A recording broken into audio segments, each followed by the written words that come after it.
Collector કચેરી ખાતે ભારતીય રાષ્ટ્રીય કોંગ્રેસ દ્વારા એસઆઈઆરની કામગીરીને લઈને ઉગ્ર સૂત્રોચ્ચાર સાથે વિરોધ કરવામાં આવ્યો છે। મતદાર યાદીની ખાસ સઘન સુધારણા 2026 દરમિયાન ફોર્મ નંબર 7ના મોટા પાયે ઉપયોગને લઈને ભારે ચર્ચાઓ જાગી છે। ભારતીય રાષ્ટ્રીય કોંગ્રેસે આરોપ લગાવ્યો છે કે છેલ્લા દિવસોમાં રાજકીય પ્રભાવ હેઠળ હજારોની સંખ્યામાં ફોર્મ નંબર 7 જથ્થાબંધ રીતે દાખલ કરવામાં આવ્યા છે। 16 જાન્યુઆરીથી અચાનક સમગ્ર રાજ્યમાં મતદારોના નામ કાઢવા માટેના ફોર્મ 7 અસામાન્ય રીતે મોટી સંખ્યામાં રજૂ થવા લાગ્યા।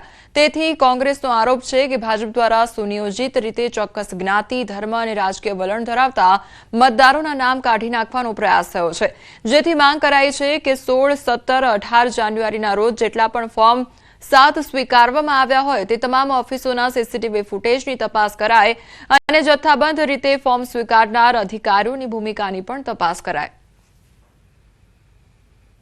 ફોર્મ નંબર 7 એટલે કોઈ મતાધિકાર સામે કોઈ બીજા મતાધિકારને વાંધો હોય તો 7 નંબરનું ફોર્મ રજૂ કરી શકે, પણ 15 તારીખ લગીન 182 વિધાનસભામાં ક્યાંક 30, ક્યાંક 40 અથવા 50 ફોર્મ જ આવ્યા હતા, પણ તારીખ 16, 17 અને 18 ને 19 4 દિવસમાં એવું તો શું થયું કે 10,000 ફોર્મ 7 નંબરના ભરાઈને આવ્યા કે આ 10,000 વોટર્સો સામે અમને વાંધો છે। એટલે ક્યાંક ને ક્યાંક ભારતીય જનતા પાર્ટીની કઠપુતલી બનીને તંત્ર કામ કરી રહ્યું છે તે સાબિત થાય છે।